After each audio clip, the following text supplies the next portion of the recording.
Bienvenidos y bienvenidas a La Chica del Paddock, otro lunes más, y como yo creo que lo voy a llamar un lunes muy lunes, porque lo que vimos ayer en el Gran Premio de México no sabría ni cómo describirlo. O sea, una carrera, procesión, donde no pasó nada realmente en pista, no hubo batalla ninguna. Y un Gran Premio muy parecido al que vimos en Miami, o incluso al de Imola, en el que prácticamente nadie cambia posición. En plan, los 6 primeros, aunque uno cambia, otro tal, pero todo el mundo sabía quién iba. O sea, una vez terminada la primera vuelta, todo el mundo ya sabía quién iba a ganar. Todo el mundo sabía como los 6 primeros, si no pasaba nada fuera de lo normal, iban a acabar.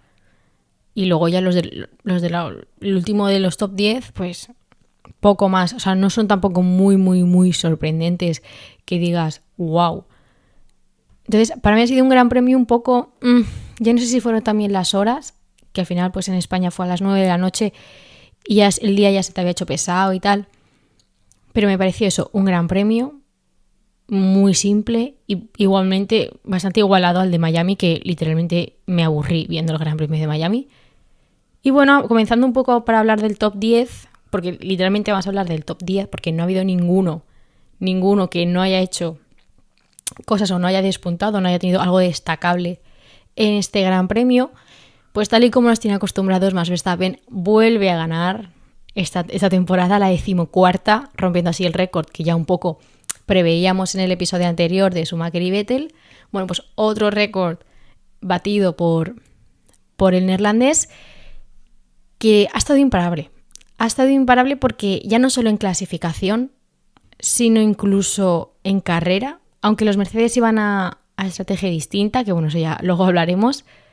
Max Verstappen ha mantenido siempre el ritmo e incluso ha parecido una carrera fácil. O sea, cuando parecía que un fin de semana, aunque no fuera a Ferrari, Mercedes le podía poner las cosas difíciles a los Red Bull, porque en clasificación se les veía bastante fuertes, Max Verstappen parece que ha cogido, se subió al coche el domingo, dio las 71 vueltas sin peligro ninguno y se volvió a su casa. O sea, otra carrera dominante para Max Verstappen, que es que no se le puede decir ya nada más al bicampeón del mundo. En segundo lugar, tenemos a Lewis Hamilton, que para mí ha hecho otro muy buen fin de semana, quizás no tan bueno que el anterior,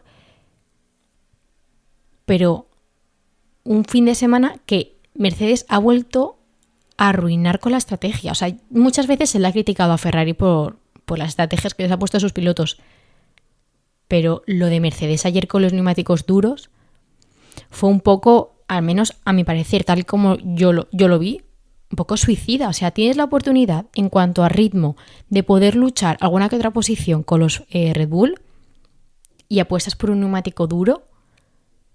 O sea, metes antes, porque recordemos que la vida de los neumáticos medios tenían que entrar en torno a la vuelta 40, 30, 40. Y Lewis Hamilton no sé si entró en la 27, o sea, entró incluso con un neumático de un compuesto más duro que el de Max Verstappen, tardó 2 vueltas. O sea, Max entra y a las 2 vueltas ya entró Lewis Hamilton. Entonces, claro, son muy buenos puntos para el equipo Mercedes, porque al final, a escasas 2 carreras de terminar, ya están 40 puntos por debajo de Ferrari en el Mundial de Constructores. Pero claro, es lo raro de Mercedes, o un poco gallinas que fueron por apostar por una estrategia del neumático duro, cuando realmente la óptima, y es la que todo el mundo pensábamos que iba a hacer, era estirar al máximo esos neumáticos medios y luego apostar por el blando, y ahí ya atacar a Max Verstappen, que se encontraba con unos medios más viejos. Entonces, claro, es una estrategia que, bueno, también hablándolo así ya con Russell, porque realmente poco hay que decir de los 2 pilotos británicos de Mercedes, porque hicieron muy buena primera mitad de carrera, pero claro, cuando ya le meten el neumático duro, Hamilton se quedó 15 segundos por detrás de Max Verstappen. Entonces, era una estrategia que ya desde el momento en el que salen a pista, en la primera vuelta, ya se notó. O sea, cuando Lewis Hamilton ya empezaba a perder tiempo con Max Verstappen, cuando supuestamente el neumático duro tenía que estar funcionando, ya se vio que el neumático duro no se debía haber puesto. Y es que fueron de los pocos equipos que lo pusieron. En tercer lugar tenemos a Checo Pérez, al piloto estrella del fin de semana, Bueno, no se llevó la victoria, pero bueno, al final no deja de ser un piloto mexicano en el Gran Premio de México y con una afición que cada vez que pasaba, pues laureaba su nombre. Y he de decir que un poco decepcionante. O sea, yo entiendo que al final tú ya no estás luchando por... O sea, el subcampeonato realmente Checo Pérez ya lo tiene.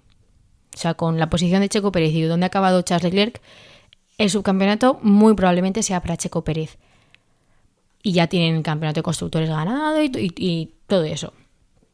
Pero mi problema con Checo Pérez este fin de semana ha sido que una vez viendo que llevas la estrategia, no la estrategia más óptima, pero sí la mejor respecto a Mercedes. Entonces, cuando ves que Lewis Hamilton no puede con Max Verstappen, se queda detrás, empieza a perder mucho tiempo, chico, ¿por qué no arriesgas? O sea, tienes una ventaja de neumático. Sí que es verdad que a lo mejor podía estar muy desgastado y tal, pero que yo al principio, o sea, cuando ya quedaban, no sé si 10, 15 vueltas, veía que se iba acercando y Lewis Hamilton perdía tiempo, pero Checo no se acercaba tan rápido. Y yo llego a ser Checo Pérez y a lo mejor hubiera sido un poquito más... hubiera sido un poco más, no sé cómo decirlo, más valiente o arriesgarse más en el sentido de decir, bueno, pues aunque... Porque literalmente el podio es el mismo que el del año pasado. Pero es que tu coche no es el mismo que el del año pasado. O sea, tu Red Bull le saca más de 200 puntos a los Mercedes. Tienes un coche muchísimo más rápido. Muchísimo. Y ya no solo es la ventaja de neumático, que puede ser que Checo lo tuviera más desgastado, pero Lewis Hamilton estaba perdiendo tiempo. Arriesga. O sea, arriesga, no tienes nada que perder porque Russell está muy por detrás.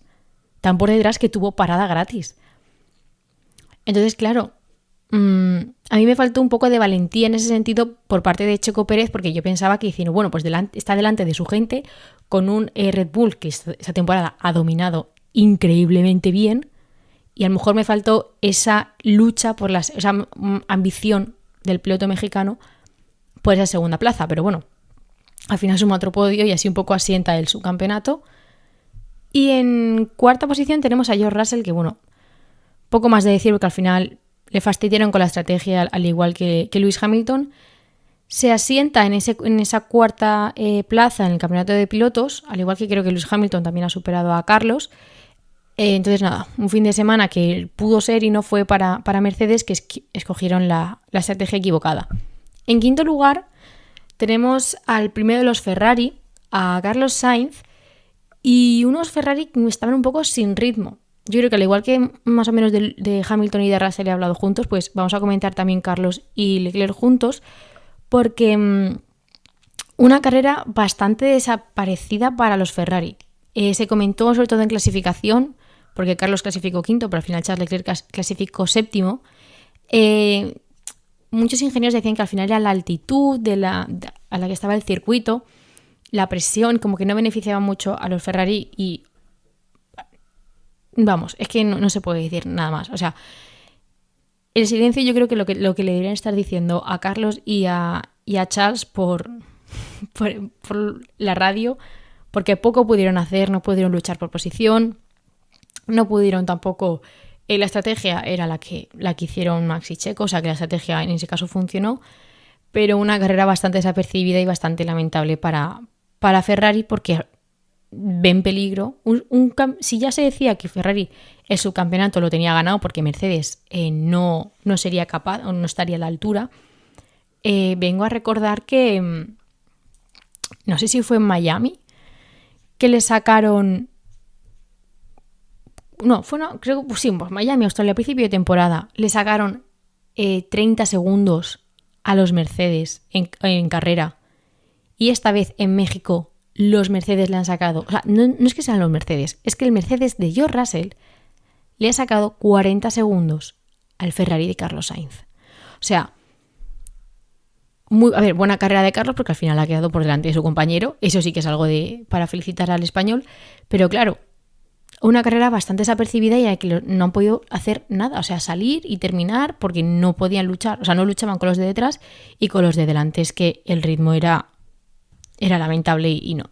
Se tenían que quedar ahí y al final, pues bueno, mejor eso que pues hubieran abandonado o si hubieran tenido un accidente o algo. Entonces, pues los Ferrari han cumplido y poco se puede decir más. En séptima posición tenemos a Daniel Ricciardo, que yo sinceramente no me esperaba hablar de este piloto, al menos el sábado, porque su clasificación fue bastante normalita a la que nos tiene acostumbrados. O sea, salió desde la 11ª posición y ha acabado siendo el piloto del día.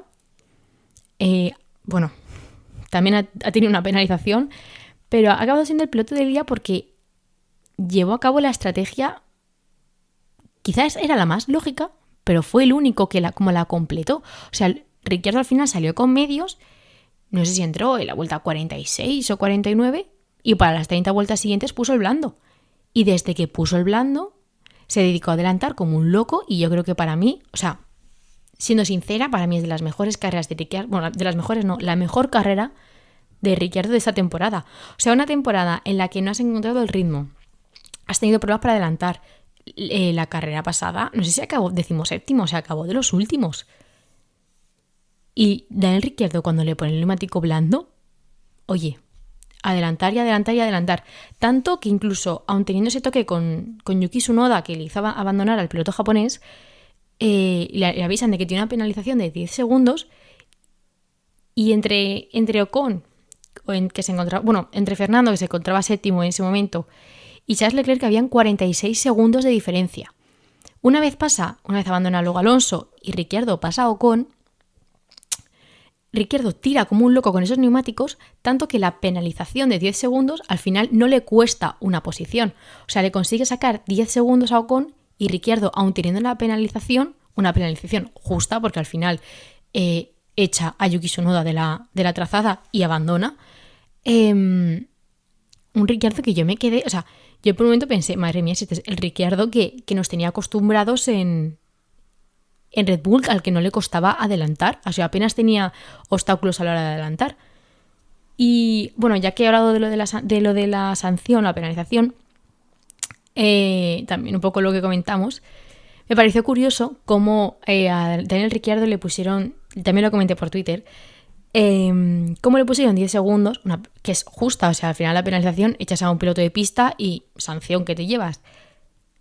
Pero claro, y ahí yo no entiendo por qué luego a Russell, cuando echaron a Carlos Sainz, le pusieron 5 segundos. Es un poco la inconsistencia de las sanciones que llevamos diciendo en todos los episodios. Pero bueno, nada, un pequeño note que a mí me hizo gracia cuando lo vi. Dije, pues a este 10 segundos, pero luego a Russell, que que se toca con el líder de la carrera, 5 segundos. Pues bueno, la inconsistencia de la FIA un fin de semana más y poco que añadir. En octava posición tenemos a Esteban Ocon, que clasificó 10º y ha sido el único de los Alpine en sobrevivir a México.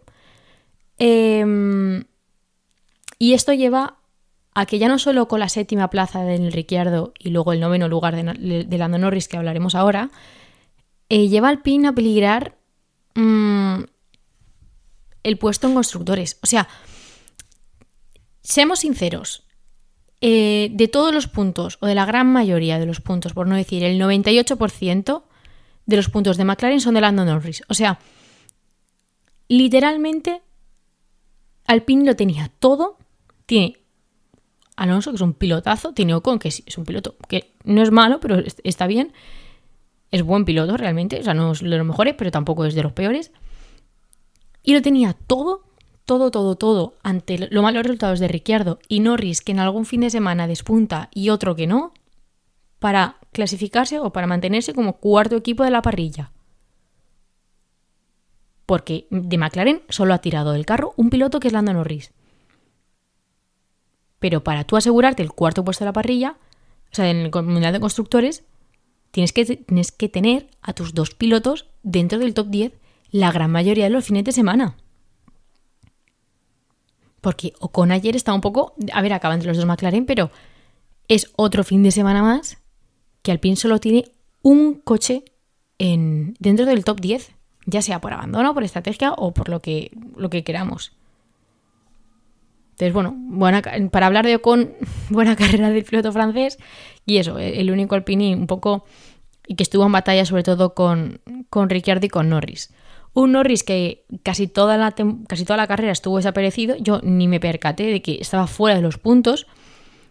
Y nada, pues al final por el abandono de Alonso subió a la 10ª posición y luego en la batalla con Valtteri Bottas pues clasificó octavo, que yo creo que fue por la mala salida porque perdió varias posiciones. Y bueno, pues otros puntos. Es que son puntos para McLaren otro fin de semana donde Alpine pues desaparece o tiene mala suerte. En 10ª posición tenemos a Valtteri Bottas y al principio no tenía pensado hablar del finlandés, pero claro, no se me puede olvidar que clasificó sexto, o sea, finalizó en 10ª posición el domingo, pero clasificó sexto, o sea, con Alfa Romeo quedó por delante de los dos Ferrari, perdón. Muy buen, o sea, perdió posiciones en la salida, eso sí que es verdad, pero muy buena carrera para Valtteri Bottas, buen fin de semana en general. Y al final, pues, como lo que hemos dicho al principio, al final salió mal y como durante la carrera han variado bastante poco las posiciones, pues se ha conformado con una 10ª posición y son puntos que se lleva el finlandés al bolsillo. Y luego hablando del resto, pues bueno, tenemos en 11ª posición a Pierre Gasly, 12ª a Alexander Albon, en 13ª posición tenemos a Guan Yu Zhou,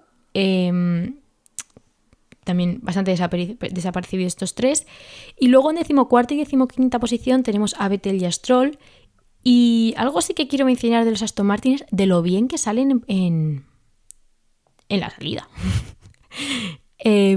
Porque Stroll ayer hizo un salidón, o sea, luego no tenían ritmo para al final luchar por luchar por el top 10. Pero bueno, nada, un apunte. Que los Aston Martin tienen buena pinta, han estado un poco desapercibidos en este Gran Premio, pero bueno, en el anterior no le hicieron nada mal y en esto. Buena salida porque se registró cuando te sale ya, yo creo que si es en la 10ª o la 12ª vuelta, te sale como el tiempo de reacción de los pilotos y la verdad es que los Aston Martin salieron bastante rápidos. En 16ª y 17ª posición tenemos a los dos Haas, a Mick Schumacher y a Kevin Magnussen, que pues otro fin de semana más desapercibidos para Haas. Y en 18ª posición a Nicolas Latifi, que tal y como nos tienen acostumbrados, pues acabó último. Y abandonos tenemos al de Yuki Tsunoda y el de Fernando Alonso por, creo que fue una cilindrada en el motor, cuando estaba en 7ª posición. Otra carrera bastante desgarradora para el bicampeón, porque al final era otra carrera en la que estaba con muy buenos puntos, porque al final era el mejor del resto. O sea, ayer en el Gran Premio de México, quien acabara séptimo era el mejor del resto, porque los 6 primeros estaban en otra liga. Y son ya 87 puntos que podría haber perdido Alonso. 87. Pero es que ya no son los puntos. O sea, porque al final ha abandonado en Arabia Saudí, en Australia, en Imola, en Canadá, en Gran Bretaña, Austria, Italia, Singapur y México. Pero es que aún así tiene la penalización de Japón, tiene otra sanción en Miami. O sea, la de mala suerte que ha tenido Fernando Alonso esta temporada, o sea, es digno de investigación, porque al final, o sea, mucho se comentó con la foto que luego hicieron en la Cool Room antes del podio, porque con todo el tema del Alonso y Hamilton, de los titulares que han ido saliendo y lo que han ido respondiendo cada piloto por Twitter, claro, estamos olvidando que Alonso tiene el cuarto, es lo que hemos dicho antes, tiene el cuarto mejor coche, supuestamente. Y ha sumado 5 abandonos. Mientras que con Honda, en 2015, cuando era el peor coche, o sea, Honda 2015, 2016, 2014 mismo, era el peor coche, sumó 7. Pero es que ya no solo son los abandonos. O sea, entre sanciones, abandonos y malas estrategias, lo que podría ser para mí una de las mejores temporadas de Fernando Alonso sin un coche competitivo, claramente, da mucho que pensar. O sea, da mucho que pensar porque dices, ¿dónde podría estar este piloto? O sea, ¿dónde podría estar Alonso ahora mismo en el campeonato de pilotos? ¿Y dónde está? Y él mismo lo decía, que al final es increíble lo de esta temporada porque ya han cambiado como 6 o 7 veces el motor. Lleva sanciones cada 2 o 3 sábados tiene que abandonar por cualquier cosa, se le cruza a alguien, una mala estrategia. Y al final, cuando salió del coche y hizo ese gesto así con el brazo como de rabia y de impotencia, pues reflejó lo que está siendo una temporada bastante lamentable para Alonso. Pero bueno, al final le quedan 2 carreras con Alpine. El siguiente proyecto ya es Aston Martin, pero claro, hay que entender que debería estar por delante de su compañero de pilotos, o sea, compañero de equipo, perdón. Debería estar muy por delante, teniendo en cuenta que ha perdido una barbaridad de puntos y Esteban Ocon le saca 10.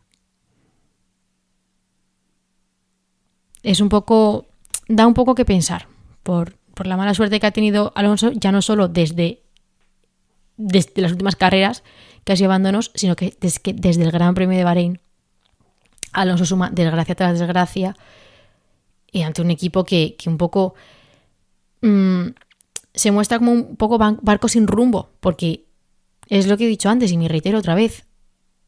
Tenéis el 4º mejor coche con 2 pilotos muy buenos y os está comiendo la tostada McLaren, que solo ha contado con 1. Entonces, pues esto ha sido un poco el Gran Premio de México, que si le tuviera que poner una nota o si lo tuviera que clasificar, pues sería de los más aburridos de la temporada, porque poca acción tuvimos y al final ha dado más que hablar el abandono de Alonso y todo lo que ha supuesto que la propia ventaja de Max Verstappen, que suma su 14ª y suma otro récord. El primero de muchos, yo creo que al final tiene 25, 26 años este chaval, tiene contrato hasta 2028 con Red Bull y vamos a ver muchas más victorias y nos vemos dentro de 2 fines de semana en el Gran Premio de Brasil.